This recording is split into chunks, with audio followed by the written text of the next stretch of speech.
Bueno, lo que yo voy a hacer ahora es un poco de contexto. Lo que quería hacer es como una especie de vuelo general, de panorama, para entender mejor en dónde tenemos que inscribir esa exposición del año 19 en Bilbao. Vamos a hacer una visión, como digo, muy panorámica en todos los sentidos. Creo que la exposición de Bilbao, como decía antes, es un mito y ha sido siempre mencionada y siempre como un ítem en todas las historias del arte, pero tenemos que saber mucho más de ella. Hay ya estudios muy concienzudos en los últimos años que se han dedicado a, y que vamos a ver hoy vamos a escuchar hoy, que se han dedicado a estudiar cada uno de sus aspectos, y quizá yo creo que en ese sentido, pues yendo un poco de lo general a lo particular, por lo que vamos a empezar es por el contexto en el que tenemos que inscribirla. Empiezo un poco como había empezado en el texto, aunque luego en realidad lo que voy a hacer es bastante diferente. Tenemos que empezar por saber que el año 19 es un año que en la historia de Europa y en la historia, digamos, de Occidente, tiene una serie de connotaciones muy especiales. Hace solo 2 años que ha tenido lugar la Revolución Soviética, hace solo 1 año que se ha terminado la Primera Guerra Mundial. Eso es muy importante, especialmente para Bilbao y especialmente para España. Ya saben que España tuvo una especie de oportunidad para desarrollarse por considerarse, digamos, por autoexcluirse de la guerra, y eso le hace, pues tener una situación en la que algunas de las industrias del país pues pueden tener una expansión algo mayor. En fin, aquí tienen algunas imágenes de la firma, después de la firma de la paz, en el famoso vagón de tren en el bosque de Compiègne, abajo, y arriba tienen el Tratado de Brest-Litovsk, por el cual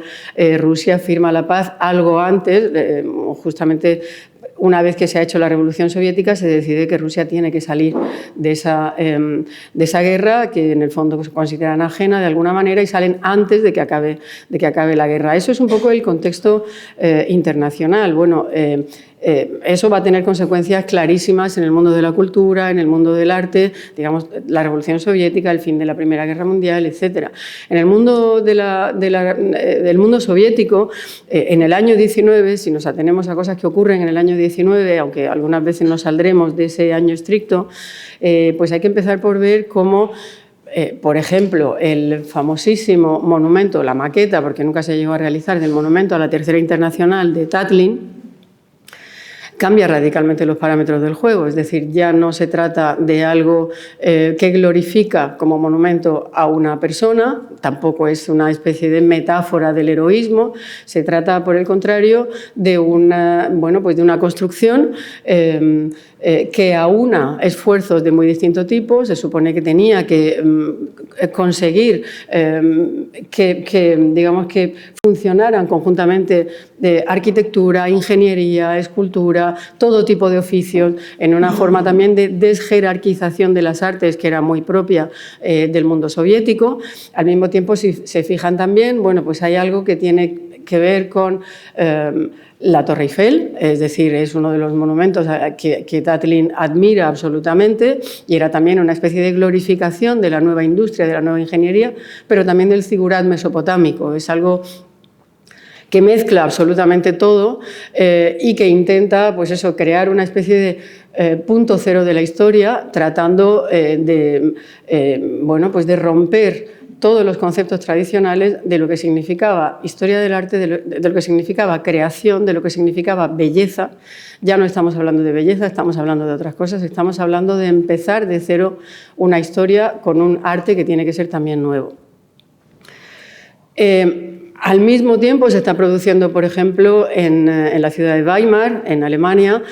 una iniciativa que en algunos casos, sobre todo desde la óptica del nazismo posterior, se considera también soviética, en el sentido de que pone en un mismo nivel todos los oficios, con la arquitectura, con la pintura, todo al servicio de crear un hábitat moderno, un hábitat nuevo que pueda igualar el nivel de vida y el nivel, digamos, de calidad de diseño para todos los ciudadanos. Bueno, si comparamos esta especie de hélice de vértigo, ¿no?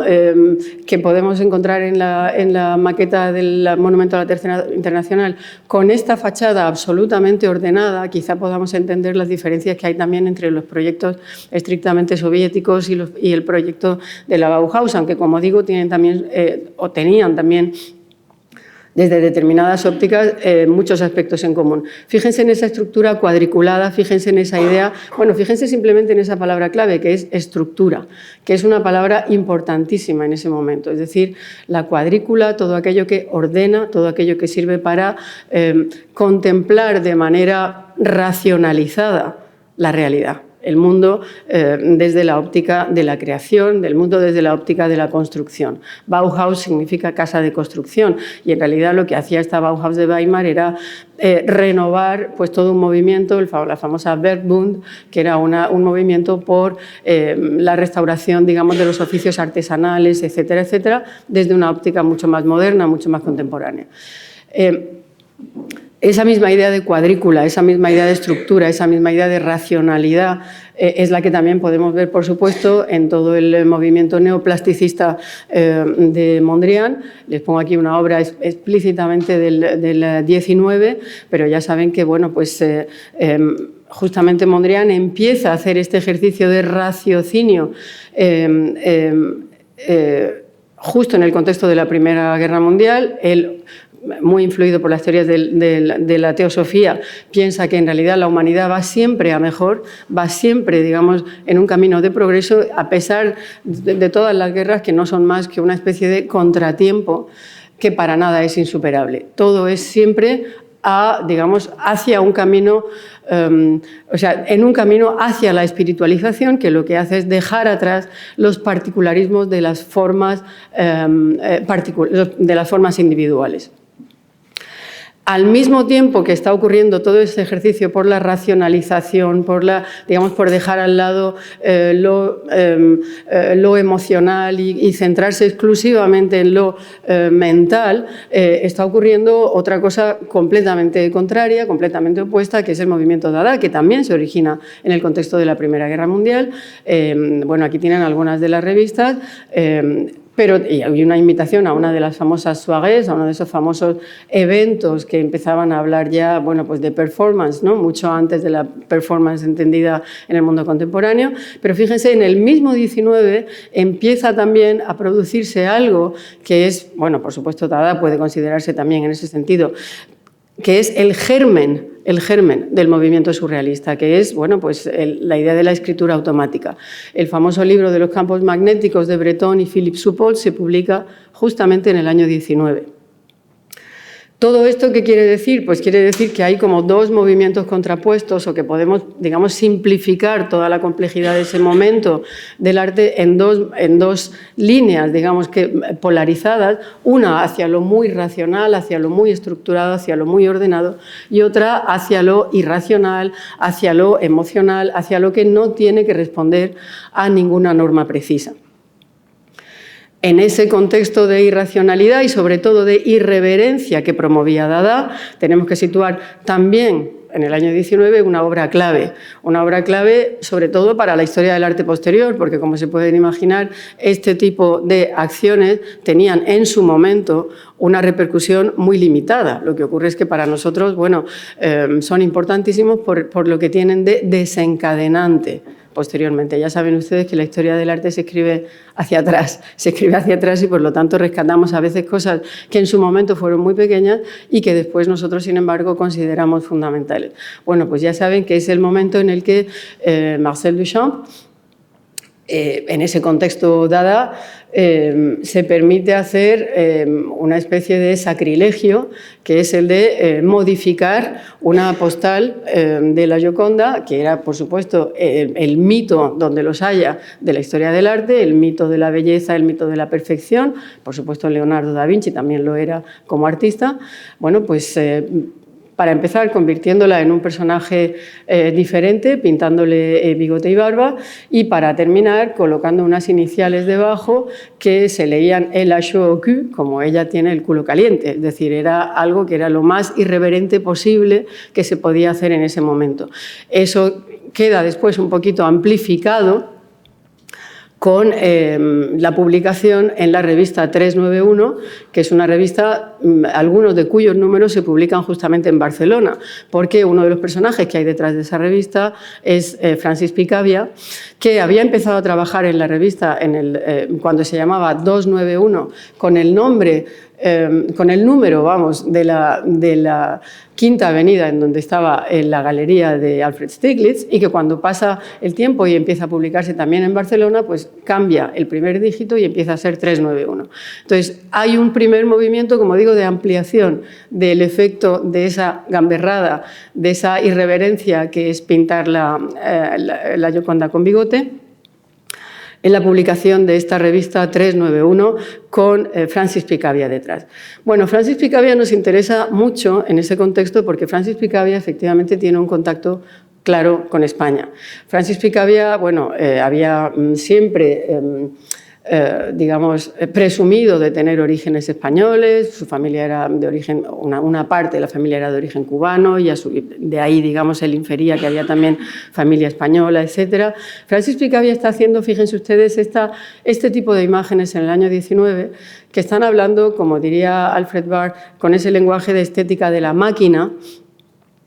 que da la impresión de algo que también se mueve, aunque lo tengamos en este momento quieto, porque da la impresión de ser una especie de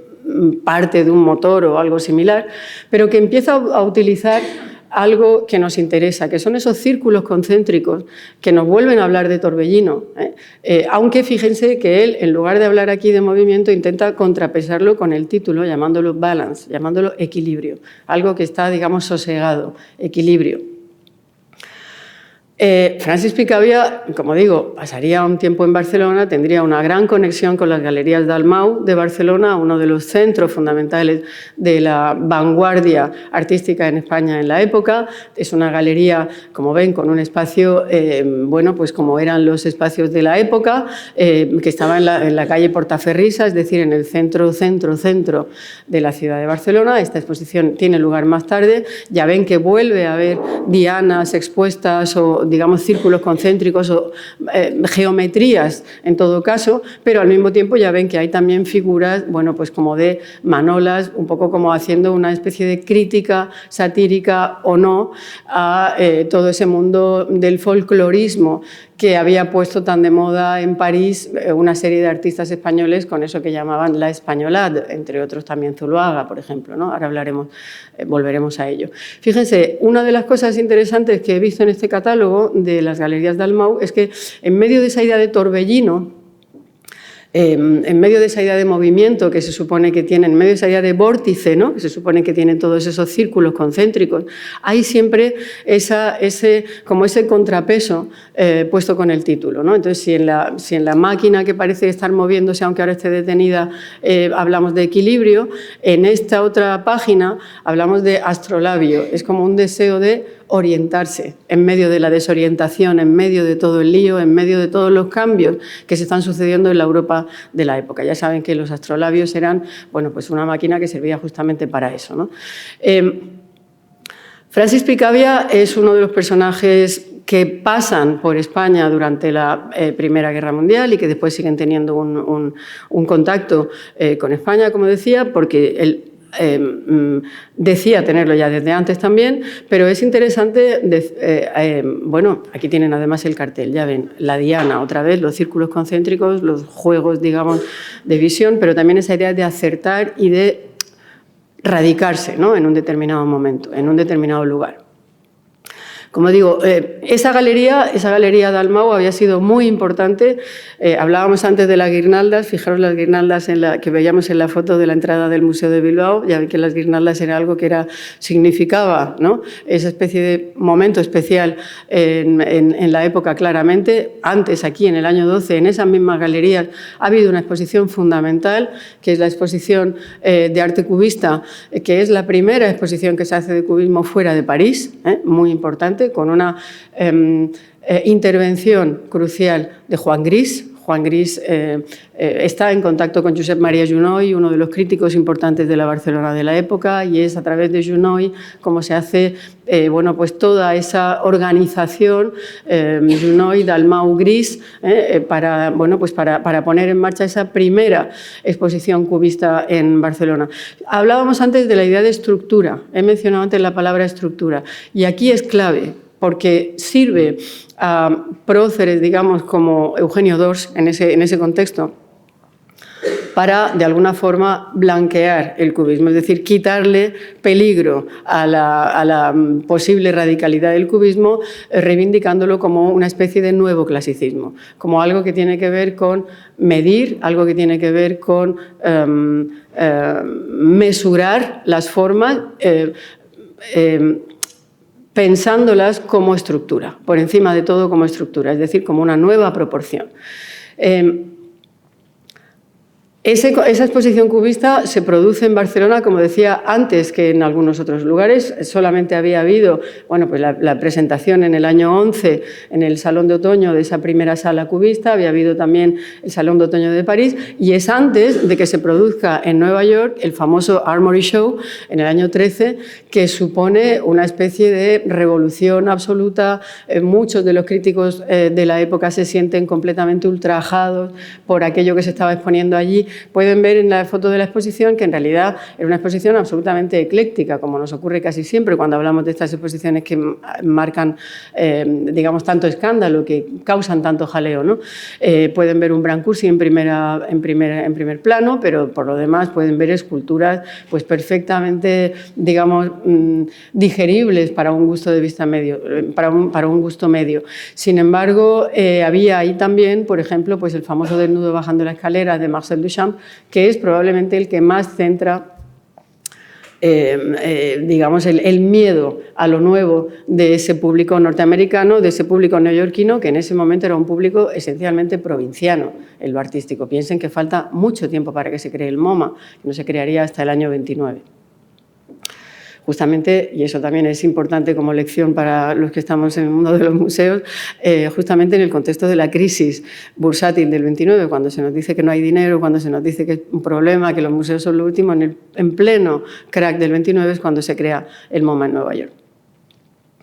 Bueno, lo que ocurre es que, como siguiendo con esta idea de Dalmau y siguiendo con esta idea de las exposiciones que se están produciendo, como digo, esa exposición cubista que hemos visto en el año 12 se alterna, por ejemplo, con esta en el mismo año de Torres García. Es esa idea de lo clásico, es esa idea del noucentisme que promociona Eugeni d'Ors y que tiene que ver con una Barcelona griega, con una Barcelona mediterránea, con esa Barcelona que quiere ser bueno, parte de un nuevo clasicismo, justo en el momento en que toda la industrialización está haciendo cambiar completamente la ciudad. Bueno, llevaba ya tiempo haciendo cambiar la ciudad desde el 19. Y bueno, pues digamos que se reivindica esa especie de pasado inmutable de lo mediterráneo que hay detrás de toda la cultura clásica, ¿no? Torres García era uruguayo, Torres García estaba de paso en Barcelona, vamos, está unos años en Barcelona, pero no es ni su lugar de origen ni el lugar en el que va a estar toda la vida, pero tiene una importancia enorme en la Barcelona de la época, e insisto en esa idea de lo clásico y la estructura que igual sirve para hablar de noucentisme que para hablar de cubismo. Y como digo, con Eugeni d'Ors defendiendo a los dos. Hay que tener en cuenta también que Eugeni d'Ors en ese momento o en esos años está también muy en contacto con Picasso, está también, bueno, es el primer defensor es la primera monografía que hay de Cézanne en español, por ejemplo. Pero Torres García no se iba a quedar tampoco en el noucentisme siempre. Torres García empezará muy pronto, ya más cerca del año 19, de nuestro año 19, va a empezar a hacer otro tipo de imágenes que tienen más que ver con movimiento, que tienen más que ver con la vida diaria, que tienen... Fíjense que la idea de estructura sigue clarísima ahí, la idea de geometría, fíjense cómo marca esas líneas, esas rayas del toldo, ¿no? Que son las protagonistas absolutas del cuadro. Esa idea de estructura es la clave absolutamente para toda la obra de Torres García, y de hecho lo seguirá mucho después para el Torres García, por supuesto, maduro, el Torres García que ya está más tarde en Nueva York y después en Montevideo, ¿no? Torres García se va a ir de Barcelona en un determinado momento, tendrá también una vertiente social muy importante en sus escritos, una vertiente, digamos, de posicionamiento político muy claro, digamos, en favor de planteamientos de izquierda muy claros, pero bueno, muy poco tiempo va a estar ya en Nueva York y va a empezar a hablar de otras cosas, va a hablar, digamos, de otras maneras de entender la vida. A su vez, la idea misma de la cuadrícula de Nueva York, tanto en el plano como en elevación, bueno, pues le va a reafirmar en su idea de la estructura, de la cuadrícula, del grid, como dicen en inglés, como la base de todo lo moderno.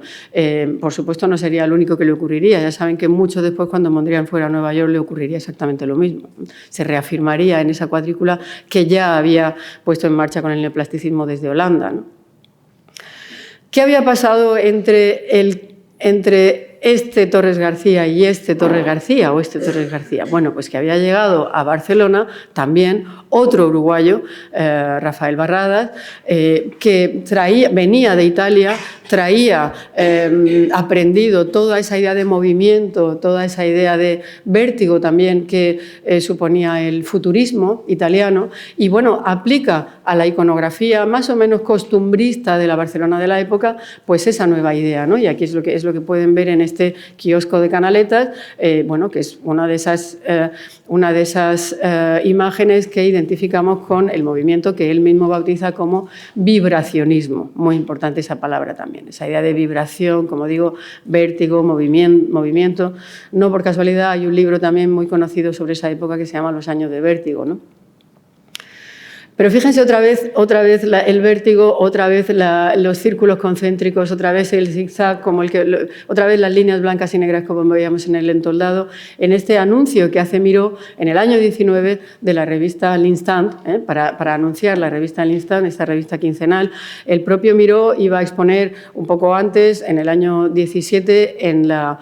Sala Dalmau. Ya vuelven a ver cómo tenemos aquí otra vez la presencia de Junoy, ese personaje clave entre los críticos de la Barcelona de la época, proclives a la modernidad, haciendo una especie de poema visual con las iniciales de Miró. Miró está convirtiendo todo ese movimiento, toda esa vibración en otras cosas también, por ejemplo, en la bandera catalana, en la señera, como pueden ver en esa franja roja y amarilla, o por ejemplo también en Tierra Labrada, que era algo que para él era muy importante. Miró está en ese momento del año 19 buscando dentro de su interior, fíjense que es un autorretrato peculiar, es un autorretrato casi como que mira hacia adentro. Y es también ese, como digo, ese Miró que está mirando a la tierra, que está mirando a su origen, al lugar donde él, como él ha dicho, como dijo muchísimas veces, se fertilizaba de alguna manera. Él decía que necesitaba volver a Montroig de vez en cuando para justamente tomar impulso y saltar más alto, volver a su tierra para saltar más alto. Esos torbellinos, esos movimientos, esos círculos concéntricos están también en la obra de otros artistas muy importantes que pasan también por España en ese momento de la Segunda Guerra Mundial, como los Delaunay, Sonia Delaunay y Robert Delaunay. El gran flamenco de Sonia Delaunay es uno de los cuadros que siempre mencionamos cuando hablamos del paso por los Delaunay por España, porque efectivamente se impregna, digamos, de esa cultura del flamenco, cultura local, etcétera. Pero no hay que olvidar que también los futuristas en Italia estaban hablando de baile y estaban hablando también en algún caso de bailarinas flamencas. Ahora, al mismo tiempo, esa idea de los círculos concéntricos tienen que ver, claro, con tiempo, con movimiento, con simultaneidad, con simultaneísmo, que es de lo que hablan siempre los Delaunay, y en ese homenaje a Blériot que tienen ahí abajo también de Robert Delaunay, bueno, pues lo que está haciendo él es hablar de cómo la aviación, Blériot es este aviador que atraviesa por primera vez el Canal de la Mancha y aterriza en los Campos Elíseos. La aviación está cambiando las condiciones, digamos, del tiempo y del espacio. La aviación está haciendo que de repente, bueno, pues lugares que eran, digamos, que tardábamos días en unir, de repente ahora se pueden unir en horas, igual que estaba ocurriendo con la Torre Eiffel cuando desde arriba se emiten ondas radiofónicas y de repente el sonido puede estar al mismo tiempo en muchos otros lugares. Entonces, esa idea de que está cambiando cambiando las condiciones del tiempo y del espacio, esa idea del movimiento, esa idea del vértigo, esa idea del torbellino, es fundamental en todos estos años, como pueden ver. Quizá también, aquí tienen otro ejemplo de la propia Sonia, quizá también todo eso tiene relación, bueno, pues con todos los movimientos políticos que estaban ocurriendo o que se intuían ya que iban a ocurrir, ¿no? En ese paso de Sonia Delaunay y de Robert Delaunay por España, no ocurre tanto como ocurre con Picabia, que en el fondo es muy importante su paso por Barcelona, pero no tiene tanta relación con artistas locales. Los Delaunay sí que lo tienen mucha relación con artistas locales y, por ejemplo, pues con Vázquez Díaz tienen un memorable viaje a Hondarribia, Fuenterrabía pone Vázquez Díaz en el título, que esto es, digamos, lo más cercano que está Vázquez Díaz de algo parecido a un post-cubismo, sino más bien a Vázquez Díaz tenemos que situarlo siempre todavía en el post-impresionismo, ¿no? Vázquez Díaz, ya saben, se convierte también en un personaje clave en toda la España de la época y lo seguiría siendo mucho después también como una especie de enlace entre lo que él ha conocido en París y, digamos, el mundo local. Sonia Delaunay conseguiría más cosas, conseguiría también hacer, por ejemplo, que lugares mucho más conservadores como el Teatro El Petit Casino de Madrid, bueno, pues de repente tuvieran un decorado como este en el año 19, en donde ella pues empieza a aplicar algunas de sus ideas del simultaneísmo, etcétera, etcétera, o también penetra en círculos muy elitistas de Madrid, como por ejemplo pues, el mundo de la aristocracia. Fíjense otra vez en la propia composición de la foto, fíjense cómo están puestos los paraguas, de nuevo con esa idea de los círculos. Bueno, estos trajes eran, por supuesto, absolutamente revolucionarios en la época y los marqueses de Urquijo pasaban por ser como los más abiertos a la modernidad de su época, justamente por encargarle a Sonia Delaunay estos vestidos. Sonia, a su vez, puso una boutique en Madrid. Fíjense en el folleto, fíjense en la parte de arriba con esa cortina que se parece a algunas de las primeras obras de Juan Gris, ese cortinaje con esos borlones cayendo, pero fíjense también en cómo anuncia, casi como con un poema visual también, como con un caligrama, las distintas cosas que pueden encontrarse en su tienda, ¿no? Todo esto son cosas que, bueno, pues que tienen que ver con ese paso por Madrid, que deja pues, alguna estela importante. En ese mismo año 19, ¿qué es lo que ocurre con otros artistas que estaban también en los entornos del cubismo o dentro del cubismo? Podemos pensar que los Delaunay están en el entorno, digamos, en el segundo círculo del cubismo, pero en el círculo primero, ¿quién está? Pues está en ese momento, especialmente en el año 19, sobre todo Juan Gris, que se convierte como en la referencia absoluta para todos y que está intentando hacer, junto con María Blanchard y con algunas diferencias de concepto importantes que se discuten además en escritos, pero con muchos planteamientos también similares, junto con Os Enfants, están intentando hacer una operación de supervivencia del cubismo frente a la agresión de todo ese retorno al orden que tiene una necesidad de volver, digamos, al arte del pasado, al arte de los museos. Juan Gris,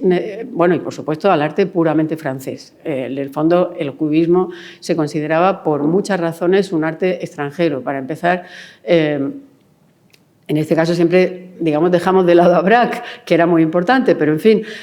Juan Gris es español, Picasso es español y el marchante, Kahnweiler, del marchante del cubismo, era alemán y judío, lo cual para el mundo muy conservador del retorno al orden del momento de la Primera Guerra Mundial y justo después de la Primera Guerra Mundial, pues era realmente un problema. Entonces, Juan Gris, María Blanchard están muy en contacto en esos años, están intentando hacer un cubismo, como ven, ordenado, un cubismo que sirve para hablar de esa especie de, como decía antes, de cubismo clásico, que eso es un concepto fundamental.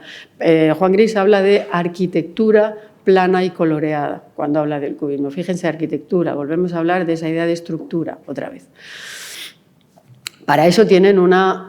galería, digamos, de apoyo, que es la Galerie de l'Effort Moderne, la galería de Léon Rosenberg, que tiene, bueno, pues como todo un programa de publicaciones, que tiene una línea muy clara, como pueden ver en las invitaciones, una línea estética muy clara que pretende hacer, bueno, pues algo, digamos, muy, como decía, muy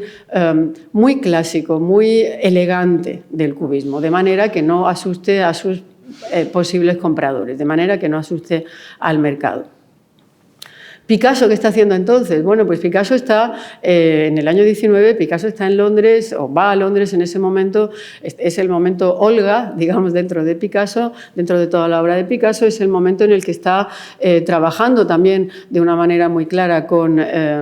y muy frecuente con los ballets rusos de Diaghilev, en este bodegón con manzanas, que se ha interpretado muchas veces como un desnudo, pueden entender esa idea de volver a la forma, de volver a la estructura, de volver a la solidez de las formas clásicas. Y ya ven, pues está trabajando, por ejemplo, en este caso para Le Tricorne, el sombrero de 3 picos, ¿no?, de Manuel de Falla, que se estrena entonces en Londres, volviendo a algo que tiene también mucha importancia en ese momento, que es la idea de lo folclórico, la idea de lo vernáculo, la idea de lo tradicional, por supuesto muy en relación también con la propia obra de Manuel de Falla, claro. Pero es un año bisagra, son años bisagras para Picasso, porque al mismo tiempo que está introduciéndose de lleno en el mundo de lo clásico, se ha hablado muchas veces de etapa incluso pompeyana, hablando de este momento de Picasso. Cuando Picasso hacía esto, digamos, dejaba tranquilísimos a todos los críticos que habían estado asustados con el cubismo y les parecía que con esto, digamos, ya estaba todo resuelto. Si Picasso se había vuelto clásico, ya se había pasado el sarampión, digamos, de las vanguardias, pero Picasso ya saben que nunca trabaja en una sola dirección, y en ese mismo año pues estaba haciendo, por ejemplo, esos 3 músicos, porque en el fondo considera que son 2 maneras distintas de hablar de lo mismo, que, insisto, es esa idea de estructura visual. Este es un cuadro, además, como saben, que tiene que ver con una especie de nostalgia del momento primero del cubismo, del momento primero de esa precariedad en la que se movían ellos 3. Bueno, pues aquí aparecen como 3 músicos, son Max Jacob, Apollinaire y Picasso, 3 músicos que tocan la misma partitura, 3 músicos que están trabajando, digamos, al unísono. Pero hay una cosa muy importante, lo ha dicho antes Miriam Alzuri, y yo creo que es fundamental que lo recordemos. Hay muchas generaciones superpuestas en un mismo momento. No tenemos que olvidarnos de que, claro, si hacemos un corte en torno al año 20, el 19, 20, 21, no están trabajando solamente los artistas de una generación, sino que tenemos que tener presente que hay muchos otros artistas que siguen trabajando. Por eso no es ninguna casualidad ni es nada extraño que vinieran a la exposición del 19, a la exposición de 1919, tantos artistas que habían participado en el postimpresionismo, que estaban trabajando en la Francia de finales del 19, de principios del 20. Fíjense, Giverny sigue siendo un centro clave. Monet está trabajando en su jardín, Monet está haciendo entonces sus famosos nenúfares, que después va a exponer con gran éxito y con presentación de Clemenceau, de un político importante. Esto sigue en pie. Todo esto sigue en pie al mismo tiempo que todo lo demás. Tenemos que no perder de vista eso, tenemos que pensar que estamos en un mundo que es tremendamente complejo. Esa idea de la naturaleza como refugio, como lugar de idilio, es muy importante también en España, no solamente como jardín, como le ocurre a Monet, sino también la naturaleza como lugar, digamos, de fertilidad, como lugar de promesa. Tiene muchísimo que ver con otra manera de entender el noucentismo, con otra manera de entender, digamos, el canto a las naturalezas locales, ¿no? Suñer, en ese momento, el año 19 es el año en que se establece definitivamente en Sitges. Bueno, aquí tenemos la Pastoral, es un cuadro importante de Suñer, donde podemos ver esa idea de fertilidad por encima de todo, que se aplica tanto al campo como a la figura femenina. Ya saben que se ha hablado mucho en ese momento de cómo en ese momento de lo que en la historia del arte tradicionalmente se llamaban regionalismos, cómo hay como una especie de doble movimiento también, muy, digamos, cuando se habla del impacto de la generación del 98 en el mundo del arte, se habla de cómo Castilla se convierte en un lugar mítico también, digamos, hay una especie de movimiento centrípeto, es como el alma de España, etcétera, etcétera, en los escritos de algunos de los escritores del 98, pero al mismo tiempo es justo la gran eclosión de, digamos, de exaltaciones de lo local, de exaltaciones de lo regional, de exaltaciones, digamos, apegadas a los distintos territorios, que es lo que en la historia del arte tradicional, como digo, se venía llamando regionalismo. En este caso estamos hablando de algo que todavía podemos considerar noucentismo, pero fíjense en este Arteta, en donde volvemos a hablar de esa idea de fertilidad, asociando naturaleza y figura femenina, todavía estamos hablando de ese mundo, digamos, muy relacionado con lo rural, aunque Arteta, por supuesto, también está muy claramente, es muy claramente consciente de la importancia que tiene cada vez más lo urbano, lo industrial, lo obrero, y fíjense otra vez aquí la geometría. Otra vez, por supuesto, se ha hablado muchas veces de la importancia que puede tener, bueno, pues algo de la relación que puede tener lo cesariano, el cubismo, etcétera, pero fíjense también ese caballo que bebe en el agua amarilla que tiene que ver con tanto, ¿no? con Gauguin. Insisto, siguen presentes los anteriores, siguen presentes esos artistas que han tenido un éxito enorme en el cambio de siglo en París, en el caso de Sorolla también, por supuesto, en Estados Unidos, a través de la Hispanic Society. Les pongo 3 obras. Bueno, esta Cala San Vicente, que es una maravilla, como saben, de Sorolla, pero fíjense, por ejemplo, hay que no olvidarse también de Zuloaga, que sigue ahí, y hay que no olvidarse también de Anglada Camarasa. Es el trío de los grandes nombres que en París, digamos, todo el mundo conoce y que digamos, venden muchísimo, tienen un enorme éxito crítico, un enorme éxito sobre todo comercial, muy importante, con esa idea que mezcla, bueno, exaltación de la luz, de la naturaleza española, pero también lo folclórico, digamos, el color de lo local, etcétera, etcétera, ¿no? Esos son los artistas que exponen en salas como Parés, como la Sala Parés, que es una sala que en su momento tuvo también mucho de novedosa, ojo. Es decir, cuando exponían ahí Ramón Casas o cuando exponían ahí Joaquín Mir, eran lo novedoso. Lo que ocurre es que después hemos pasado a considerarla como una de esas salas, digamos, apegadas al arte del pasado. Entre otras cosas porque Barcelona en el año 19 estaba empezando a estar en otras cosas. Fíjense, les pongo el catálogo oficial de una de la exposición de arte de Barcelona del 19, pero al mismo tiempo, el mismo año, estaban empezando a producirse ya algo que va a ser muy importante y que de hecho sigue existiendo como Salón del Automóvil en Barcelona. Barcelona se estaba convirtiendo en un lugar, digamos, de escaparate de la modernidad en otros sentidos también, ¿no? Quizá por eso, bueno, pues con un punto como de nostalgia, el propio Junoy en el año 25 habla de que, bueno, a ver si ahora con toda augusta de tradición como aparecía en los últimos años, dice, la Sala Parés había sido escenario de inquietudes y de novedades y de atrevimientos y ahora volverá a serlo. Empezaba como una nueva época en ese momento, pero había la impresión de que la Sala Parés de alguna forma pertenecía a un arte que ya no era de la época, ¿no? ¿Qué pasa en Madrid? Bueno, aquí ya lo he visto esta mañana, hay un error importante en un pie de foto. La foto de abajo obviamente no son Jorge Luis Borges y Guillermo de Torres, son Jorge Luis Borges y Nora Borges.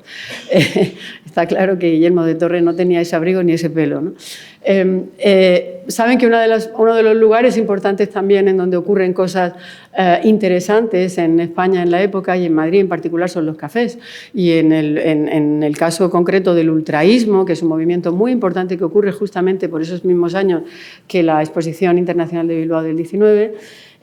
bueno, pues el ultraísmo se produce o surge justamente en el Café Colonial, en uno de esos cafés de la calle Alcalá, ya no existe,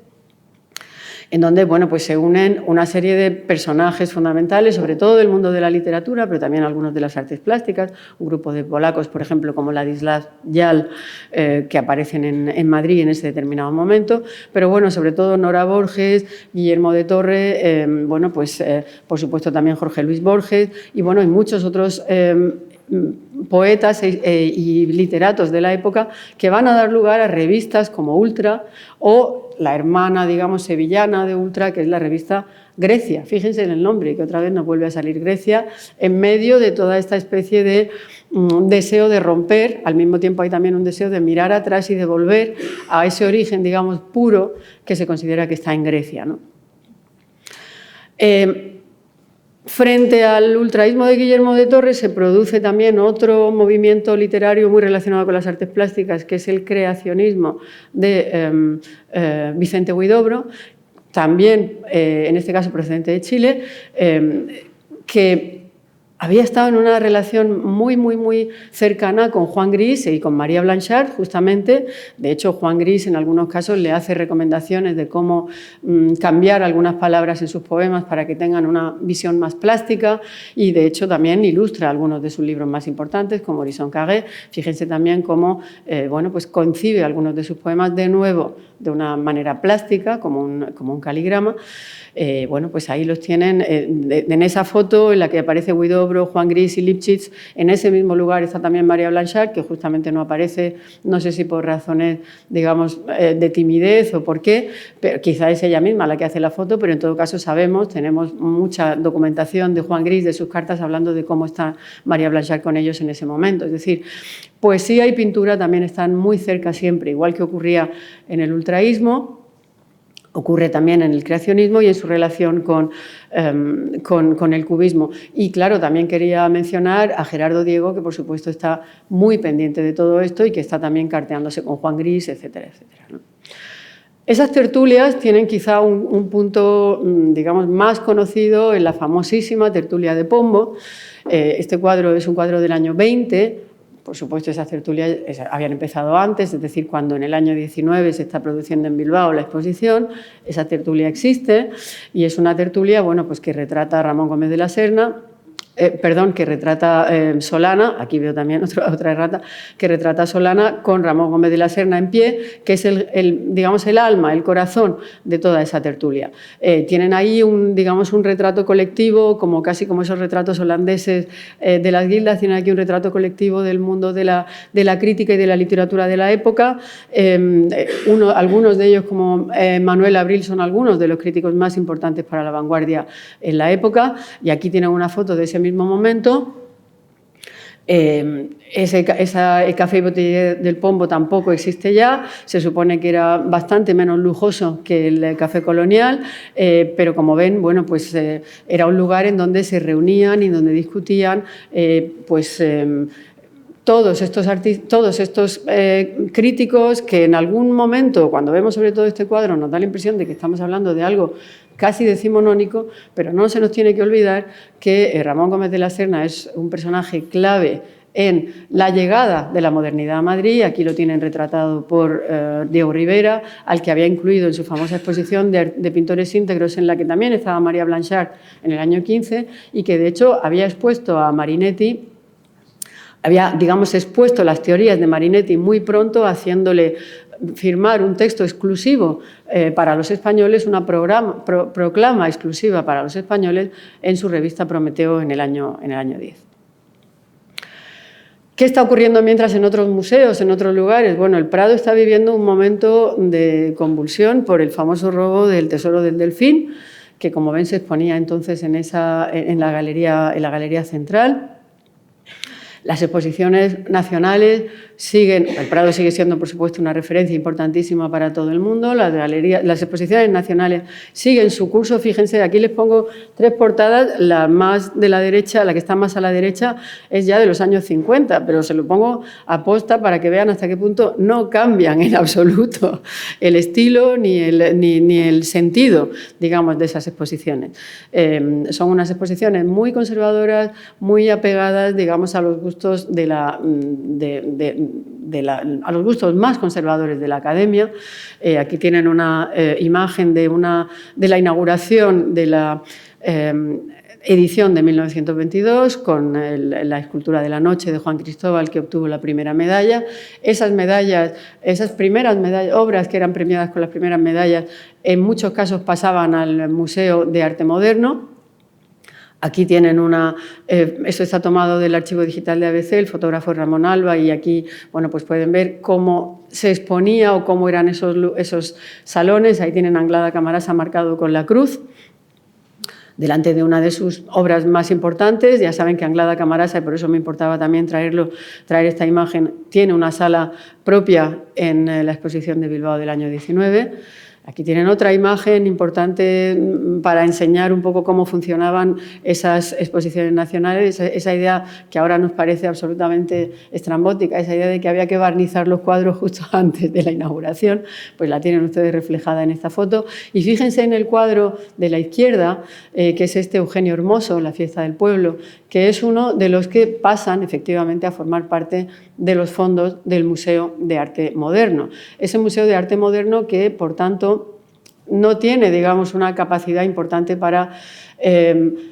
trazar un programa de adquisiciones, sino que se limita en muy buena medida a recibir aquello que va siendo premiado en las exposiciones nacionales. El Museo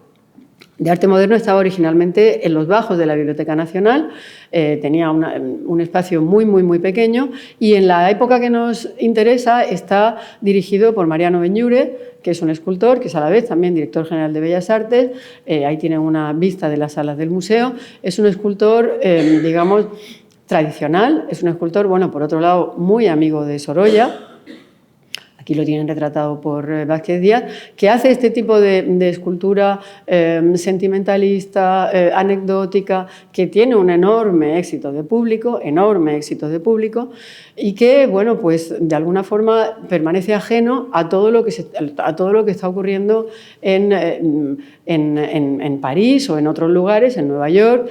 digamos, que está dando lugar a cambios radicales en el mundo de la escultura de la época, ¿no? La Mediterránea, con todo ese contexto noucentista, pero después, bueno, pues toda la operación Brancusi para restaurar la forma y volver a las formas primitivas, originales, como el huevo, ¿no? El origen de todas las cosas, o bueno, la radicalidad absoluta de Duchamp, el año 17, de tomar un objeto preexistente y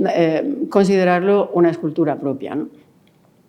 Como una manera de provocar a un jurado del que él mismo formaba parte en la exposición de Nueva York de artistas independientes del año 17. Bueno, no es entonces de extrañar que otro personaje interesante para este contexto que nos interesa, Moreno Villa, poeta y pintor, que quizás reconozcan el espacio del lugar del centro, que es la residencia de estudiantes. Moreno Villa, en un determinado momento, va a dar una conferencia al Museo de Arte Moderno sobre, bueno, en un determinado momento, no, en el momento de la exposición de artistas ibéricos que ahora mismo vamos a mencionar. Va a dar una conferencia sobre arte moderno y manifiesta su pesar porque no exista en el museo ningún Picasso, ningún Juan Gris, ninguno de los artistas de los que él quiere hablar. Y él mismo cuenta en su autobiografía maravillosa que se llama Vida en Claro, que él escucha a Benlliure y al secretario del museo de Mesa cuchichear el uno contra el otro, decir, no tenemos Picasso, ni falta que nos hace. Esa era la actitud en ese momento, ¿no? Bueno, ya saben, y con eso entramos también, digamos, enlazamos con la residencia de estudiantes. Ya saben que la residencia de estudiantes es en ese momento también un lugar clave en Madrid. Ahí tienen a Moreno Villa con algunos de los residentes más conocidos y sobre todo el trío Dalí, Buñuel y Lorca, acompañado de José Antonio Rubio. Aquí tienen, Rubio Sacristán, aquí tienen a Lorca el año 19, que es el año que él llega a la residencia. Este año se está celebrando en la residencia los 100 años de Lorca en Madrid, Es decir, que 19 es también un año importante en ese sentido para la residencia. Y ahí tienen una foto del 19 del muy energético Buñuel lanzando peso. Ya saben que una de las características de la residencia era sobre todo que se fomentaba mucho el deporte, un poco siguiendo la línea también de los college anglosajones, ¿no? Dalí llegaría un poco más tarde, llegaría en el año 22 a la residencia de estudiantes y llega justamente para estudiar en la Academia de San Fernando. Ya saben que es, bueno, él rechaza absolutamente después a esa academia, de la que además es expulsado por otra parte, ¿no? Quizá por todo ese ambiente tan conservador y probablemente, digamos, sentido como claustrofóbico para ellos, es por lo que se pone en marcha una iniciativa que es como de contestación a todas aquellas exposiciones nacionales de Bellas Artes y a todo ese sentido que tenía el museo en aquel momento como de refugio de las medallas, como decía alguno de los artistas de la época. Y bueno, pues quizá, como digo, como respuesta a todo eso es por lo que se produce la exposición de artistas ibéricos, que fue muy bien estudiada por Jaime Brihuega en una exposición que se hizo en el Reina Sofía Almería hace unos años, y en la que, como ven, bueno, pues ahí interviene también Dalí, este es uno de los cuadros que él mismo expone, como ven, retomando cubismo, pero retomando también pintura metafísica, retomando, digamos, es ese momento en el que Agustín Sánchez Vidal ha hablado de Dalí como el nido de la urraca, ¿no? Donde va guardando todas las joyas que se van produciendo. El año 19, si ya nos venimos más para acá, el año 19 es el año en el que se publica La trama del arte vasco. Yo, de todos los críticos que hay, hemos mencionado a Manuel Abril, hemos mencionado a algunos otros, es importante hablar, por supuesto, de Juan de la Encina, y es importante decir que Juan de la Encina en ese momento era ya conocido por todos como uno de los grandes referentes de la crítica del momento, y de hecho no es casualidad que unos años más tarde, justamente, de hecho en la exposición de los artistas ibéricos del 25 se le hace un gran homenaje con palabras de Ortega y Gasset, etcétera, pero aparte de eso me parece especialmente interesante el texto que se publica en el año 27 como un texto futurista, hablando de lo que sería la España del año 30, y a quién ponen como director de ese Museo de Arte Moderno